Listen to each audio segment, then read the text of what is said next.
السلام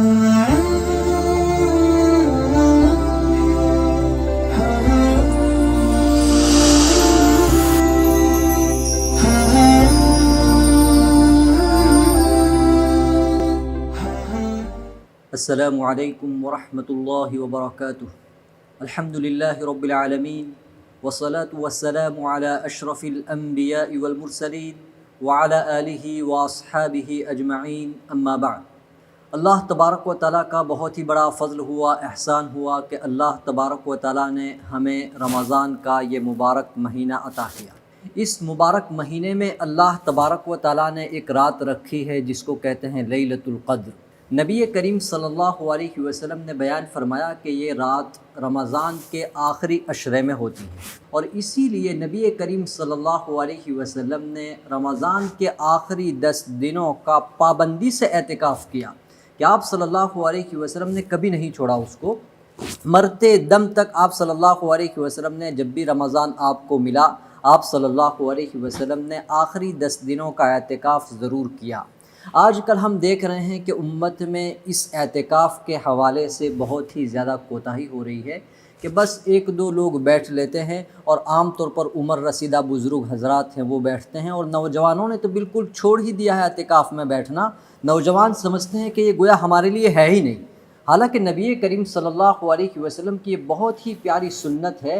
آپ صلی اللہ علیہ وسلم کے بعد آپ کی ازواج مطہرات نے اعتکاف کی پابندی کی، ہمیں بھی پابندی کرنی چاہیے، اور اس سے پہلے ہمیں یہ جاننا چاہیے کہ اعتکاف ہمیں کیوں کرنا ہے، اعتکاف ہم کیوں کرتے ہیں، اس کی کیا وجہ ہے۔ جیسے اللہ تبارک و تعالیٰ نے ہم سب کو پیدا کیا اپنی عبادت کے لیے، خود اللہ بیان فرماتے ہیں وَمَا خَلَقْتُ الْجِنَّ وَالْإِنسَ إِلَّا لِيَعْبُدُونَ۔ اللہ فرماتے ہیں کہ میں نے جناتوں کو اور انسانوں کو کسی مقصد کے لیے نہیں، بس صرف اور صرف اپنی عبادت کے لیے پیدا کیا، میرا کوئی اور مقصد نہیں۔ تو اسی طرح دنیا کے اندر جتنے بھی کام ہیں، جتنی بھی چیزیں ہیں، اس کا کوئی نہ کوئی مقصد ہے۔ تو اس اعتکاف کا کیا مقصد ہے؟ کیوں ہم اعتکاف کریں؟ کیوں اس کی ترغیب دی؟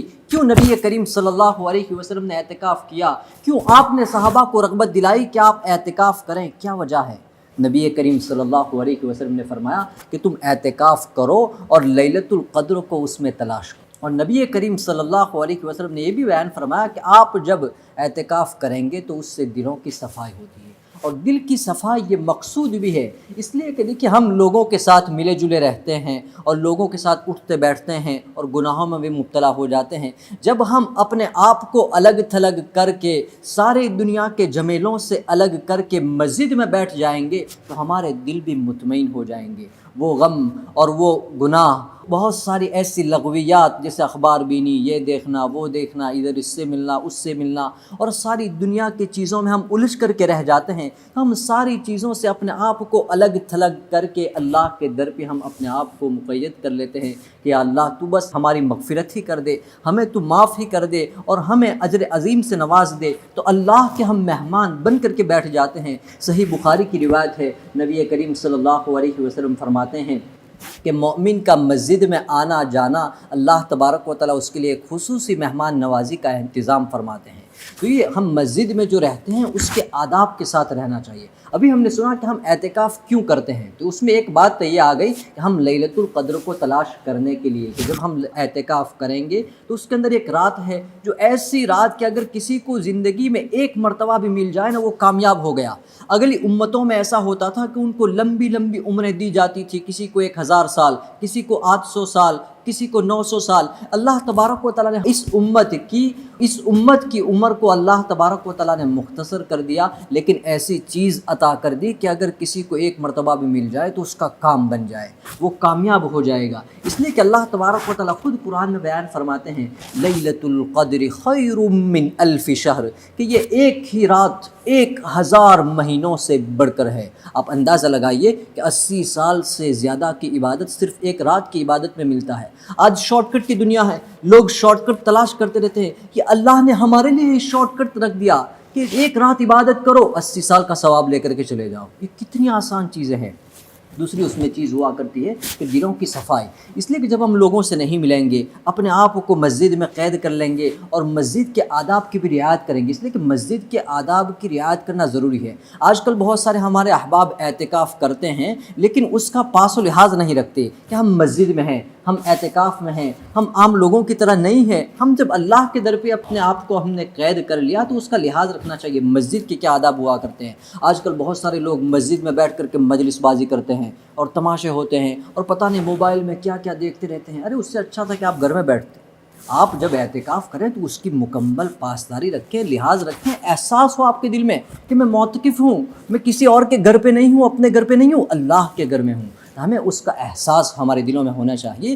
اسی لیے اعتکاف میں ہم مجلس بازی سے حتی الامکان پرہیز کریں اور اپنے آپ کو زیادہ سے زیادہ عبادت میں لگائیں، اسی لیے کہ جو ہمارے لیے مباح چیزیں ہیں ہم اس کو بھی چھوڑ دیتے ہیں اور اللہ کے در پر کیا کر بیٹھ جاتے ہیں کہ اللہ تو ہماری مغفرت کر دے، اللہ ہمارے دلوں کو صاف کر دے۔ اس لیے کہ دلوں کی صفائی بہت ہی زیادہ ضروری ہے، جیسے تقویٰ بہت زیادہ ضروری ہے، دلوں کی صفائی بھی ہمارے لیے بہت زیادہ ضروری ہے۔ اللہ تبارک و تعالیٰ نے خاص طور پر دلوں کی صفائی کے متعلق قرآن میں بیان فرمایا، قیامت کے دن کا جہاں اللہ نے تذکرہ فرمایا، اللہ قرآن میں بیان فرماتے ہیں، اعوذ باللہ من الشیطان الرجیم، یوم لا ينفع مال ولا بنون الا من اتى اللہ بقلب سلیم۔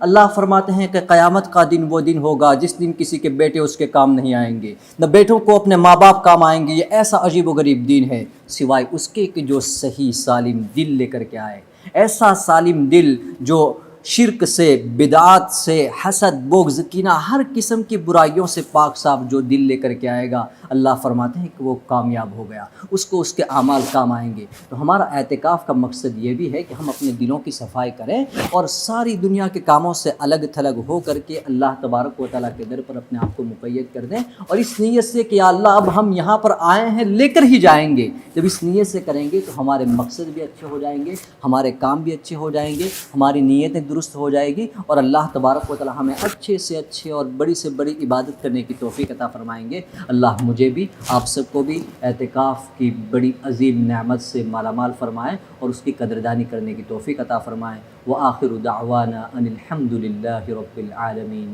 السلام علیکم ورحمۃ اللہ وبرکاتہ۔